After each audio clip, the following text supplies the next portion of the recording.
কেন্দ্রীয় বিএনপির নির্বাহী কমিটির যুগ্ম মহাসচিব হাবিবুন নবী সোহেল বলেছেন, কুমিল্লাকে বিভাগ না দিয়ে শেখ হাসিনা কুমিল্লার মানুষের সাথে মশকরা করেছে।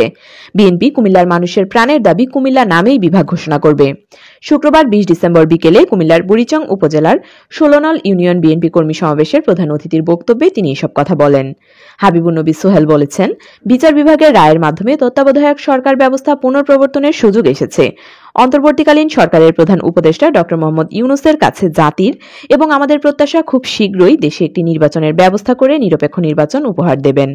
দেশের জনগণ যেই মূল্যবান ভোটের অধিকার হারিয়েছিল সেই ভোটের অধিকার ফিরে পাবেন নির্বাচনের মাধ্যমে। যে গণতন্ত্রকে শেখ হাসিনা হত্যা করেছিল সেই গণতন্ত্রকে ফিরে পাবে। সমাবেশে প্রধান বক্তার বক্তব্য রাখেন বিএনপির জাতীয় নির্বাহী কমিটির সাংগঠনিক সম্পাদক কুমিল্লা বিভাগ অধ্যক্ষ সেলিম ভুইয়া।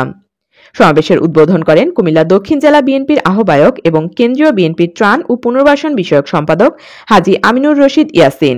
বিশেষ অতিথি হিসেবে বক্তব্য রাখেন জাতীয় নির্বাহী কমিটির সদস্য শেখ মুজিবুর রহমান ইকবাল, কুমিল্লা মহানগর বিএনপির আহ্বায়ক উদ্বাতুল বারী আবু, কুমিল্লা দক্ষিণ জেলা বিএনপির সদস্য সচিব হাজী মোহাম্মদ জসিমউদ্দিন, কুমিল্লা মহানগর বিএনপির সদস্য সচিব ইউসুফ মোল্লা টিপু, দক্ষিণ জেলা যুবদলের আহ্বায়ক আনোয়ার হোসেন, দক্ষিণ জেলা কৃষক দলের আহ্বায়ক মোহাম্মদ মুস্তফা জামান। শুভেচ্ছা ও স্বাগত বক্তব্য রাখেন আমেরিকার সিটি বিএনপির সাবেক সাধারণ সম্পাদক এবং উপজেলা বিএনপির উপদেষ্টা মোহাম্মদ জাহাঙ্গীর হোসেন ভুইয়া।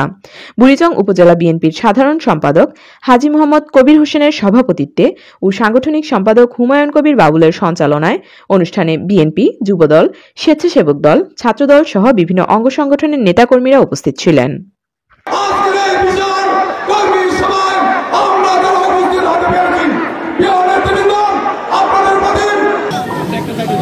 কুমিল্লার নামের সাথে কু আছে দেখে বিভাগ দেন।